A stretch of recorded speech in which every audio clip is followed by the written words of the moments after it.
અમદાવાદના વેજલપુર વિસ્તારમાં 6 મહિનાથી ચાલી રહેલું કોલ સેન્ટર ઝડપાયું છે, જેમાં આરોપીઓ ટેલિગ્રામ મારફતે વિદેશી નાગરિકોને છેતરપિંડી કરીને પૈસા પડાવતા હતા। વેજલપુર પોલીસે મુનાફખાન પઠાણ અને સાયકલ સિપાહી સામે કાર્યવાહી કરી બંનેની ધરપકડ કરી છે અને આગળની કાર્યવાહી હાથ ધરી છે। બે વ્યક્તિ કોલ સેન્ટર આવી રીતનું ચલાવી રહ્યા છે એ રીતની માહિતી અંગે રેડ કરતા ત્યાં જે મેન આરોપીમાં મુનાફ ખાન રશીદ ખાન પઠાણ ઉંમર વર્ષ 34 અને એમના સાથી બીજા શકલેન મોહમ્મદ શફી સિપાઈ કે જે બંને પોતાની પાસે ઘણા બધા મોબાઈલ ને લેપટોપ રાખીને કોલ સેન્ટર મતલબ એ રીતનું ચલાવી રહ્યા હતા। તે અંગે રેડ કરીને યોગ્ય કાર્યવાહી કરતા આ જે બંને આરોપીઓ છે તેમની પાસેથી 6 મોબાઈલ,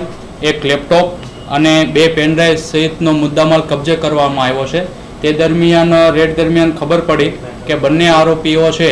કે જે ગૂગલ વોઇસ એપ્લિકેશનનો યુઝ કરીને વિદેશના જે નાગરિકો હોય છે તેમનો ડેટા, એમનું નામ, નંબર ને એવી રીતનો ડેટા મેળવીને તેમને કોલ કરીને તેઓને libertyloanfinance.com ના અમે અધિકારીઓ છીએ અને અમે લોન આપીએ છીએ।